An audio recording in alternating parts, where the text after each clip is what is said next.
நேற்று நைட்டே கம்பு இட்லிக்கு அரிசியெல்லாம் ஊற வச்சிருந்தேன். காலையில் எந்திரிச்சனையும் மொதல் வேலையை அரைச்சி எடுத்து வச்சிட்டோம் அப்படின்னா நைட்டு இட்லி ஊற்றுறதுக்கு நல்லா புளிச்சு வந்திருக்கும். இன்னைக்கு சண்டேங்காட்டி ஏதாவது நான்வெஜ் செய்யலாம் அப்படின்ட்டு கடைக்கு போயும் சிக்கன் மீன் இதெல்லாமே வாங்கிட்டு வந்திருந்தேன்.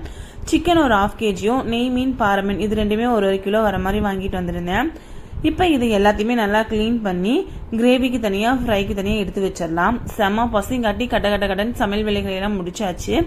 இன்னைக்கு ஒயிட் ரைஸ், சிக்கன் கிரேவி, ரசம், தயிர், மீன் குழம்பு, மீன் ஃப்ரை இதெல்லாம் தான் பண்ணியிருந்தேன். மீன் குழம்பு பார்த்தீங்கன்னா இன்னைக்கு கொஞ்சம் டிஃப்ரெண்ட்டாக ட்ரை பண்ணியிருந்தேன். ரொம்பவுமே சூப்பராக இருந்துச்சு. சமையல் வேலைகளையெல்லாம் முடிச்சுட்டு நானும் பாப்பாவும் சாப்பிட உட்காந்துட்டோம்.